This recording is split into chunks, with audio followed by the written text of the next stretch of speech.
All right, let's get right into it. You know, we're told our entire lives that confidence is the secret sauce for success. But what if that's just not true?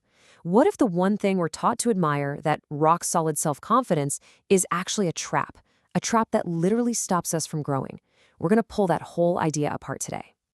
So, let me just ask you, right out of the gate, is it possible your own self confidence is the very thing holding you back? I know, it sounds completely backward, right? Because we spend so much energy trying to build it up. But stick with me, because we're about to seriously challenge that idea. First up, we have to talk about what I call the confidence myth. It's this story that our culture tells us again and again and again. I mean, just think about it for a second. In a job interview, you gotta be confident. The leaders we vote for, we want the ones who seem totally sure of themselves. And our heroes in the movies, they never, ever have a moment of doubt. Society has basically drawn an equal sign between confidence and being good at something. But the reality of how our brains work, it's a whole lot messier than that. And this is where it gets super fascinating. Psychology actually has a name for this phenomenon, the Dunning-Kruger effect. It basically shows that feeling confident has almost nothing to do with being competent. In fact, a lot of the time, it's the total opposite. The people with the least amount of skill are often the most confident because they don't even know enough to realize how much they don't know. So yeah, feeling like a rock star and actually being one, two very different things. So let's really spell it out. Confidence? That's just a feeling. It's all in your head, completely subjective. But competence? That's a proven skill. It's something you can actually demonstrate out in the real world. One doesn't promise you'll succeed, but the other, well, it's pretty essential. The big myth, the big mistake we all make, is treating them like they're the exact same thing, and they're not. So that begs a pretty big question, doesn't it? If confidence can be so totally misleading, why are we so drawn to it? Why is it like a magnet? Well, let's talk about the magnetism of certainty. The answer is really buried deep in our own psychology. The world is complicated, it's messy, it's uncertain. So when someone comes along who seems to have it all figured out, who projects this absolute certainty, it feels like a port in a storm. It's a signal that says, don't worry, I've got the map, just follow me. We are desperate for that feeling of stability, even if it's just an illusion. And this isn't just a hunch, it's backed by some classic psychology. The famous Asch conformity experiments show that our brains are basically wired to go along with the group, or with an authority figure, sometimes even when our own eyes are screaming that they're wrong. A really confident leader just cranks that effect up to 11, making it incredibly hard to trust our own gut. So where does this incredibly powerful, super magnetic, and often totally unearned confidence even come from? Well, it often comes from something we can call the rigid playbook. You know, there's actually a kind of recipe for this. It starts when a person grabs onto a really rigid set of rules or beliefs, a playbook. Step 2, that playbook starts to push out any and all doubt.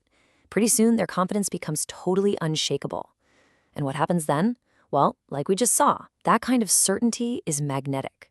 All of a sudden, it's their rigidity, not their actual skill, that makes them so charismatic and appealing. And this, right here, is where things can get really, really dark. The writer Eric Hoffer talked about this exact thing.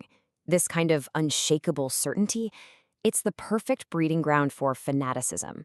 Because in the world of the rigid playbook, there's no room for nuance, no gray areas. There's only one right answer, and if you dare to question it, if you express any doubt, you're not just wrong, you're a traitor. And believe me, this isn't just some abstract theory. History gives us a long, tragic, and frankly, terrifying trail of disasters that were fueled by this exact kind of toxic overconfidence. Just look at politics. Adolf Hitler was so absolutely convinced of his own rigid ideology that it led him to make one catastrophic military mistake after another, ultimately destroying his own country. Here in the US, you have Senator Joseph McCarthy. His anti-communist crusade was built on this foundation of absolute certainty, but his rigid, baseless accusations ended up destroying his own career. You see the exact same devastating pattern in religious tragedies. Cult leaders like Jim Jones and David Koresh, they radiated this powerful, absolute confidence that their followers just couldn't resist. But that certainty, that total absence of doubt, led them straight into the horrors of the Jonestown mass suicide and the deadly standoff in Waco. Over 900 people, Just let that number sink in for a second. Over 900 human lives were lost in Jonestown because they followed one man's rigid, unwavering certainty all the way to the tragic end. And it happens in the business world, too. Elizabeth Holmes projected this incredible, unwavering confidence in Theranos, a confidence built on a rigid belief in a technology that simply never worked. And then you have giants like Nokia and Kodak. They were so overconfident, so sure they owned the market, that they were completely blind to the innovations, the smartphone, digital cameras, that were coming to completely crush them. Okay, so that's the dark side. It's a pretty heavy cautionary tale, but it's not all doom and gloom, I promise. There is a better way to grow, and it looks nothing like the kind of confidence we've been talking about. And here's the absolute key takeaway. Real, genuine growth. It doesn't come from thinking you have all the answers. It comes from having the guts to ask the hard questions. It literally thrives on doubt, on exploring, on being willing to say, you know what, I might be wrong about this, and then changing direction. All things that rigid confidence makes completely impossible.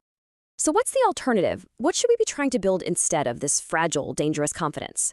Well, things like flexibility, the courage to actually embrace doubt, a little bit of self-irony, the ability to laugh at yourself, being open to new experiences, and maybe most important of all, curiosity. Now, these might not look like strength in the old school sense, but trust me, these are the true engines of progress, of innovation, and of actual personal growth.